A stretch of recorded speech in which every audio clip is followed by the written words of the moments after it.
Et ces ateliers vont se clôturer par un atelier débat.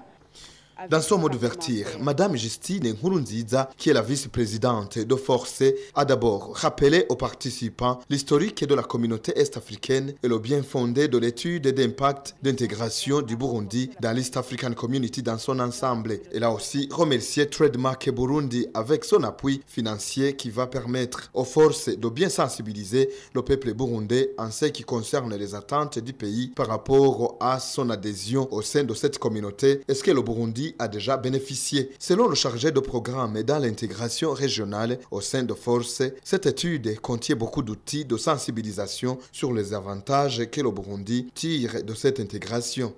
Ce qui est intéressant, c'est que l'étude dresse le bilan et l'état des lieux de l'adhésion du Burundi à la communauté est-africaine à l'heure actuelle. Mais ce qui est beaucoup important, c'est que l'étude nous a permis de rassembler les différents partenaires, je veux dire les organisations de la société civile,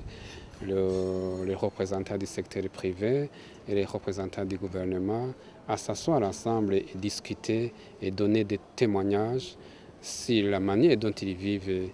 l'intégration du Burundi dans la communauté est-africaine, sur ce qu'ils peuvent faire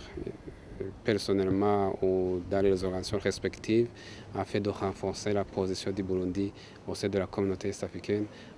afin que nous puissions tirer un maximum de profit de l'intégration du Burundi à la communauté est-africaine. Et un autre élément positif que nous voyons dans la conduite de ce projet, c'est que ça nous permettra d'aller à l'intérieur du pays, de parler avec les organisations de la société civile, de l'intérieur du pays, des organisations du secteur privé et de l'administration publique sur les mêmes enjeux.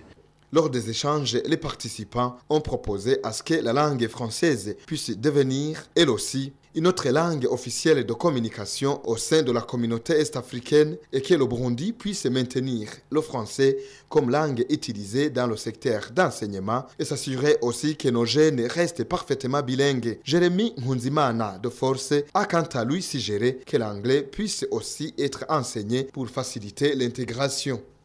Nous encourageons d'une part les Burundais à fournir beaucoup d'efforts afin de renforcer la capacité en anglais, mais d'autre part, nous encourageons le gouvernement à continuer à faire prévaloir la préoccupation des Burundais qui n'ont pas de compétences en anglais afin de s'exprimer en français,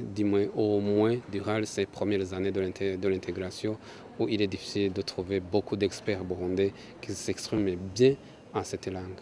Parmi les recommandations formulées, il y a une qui dit qu'il faut à tout prix traduire en kirundi et en français tout texte ayant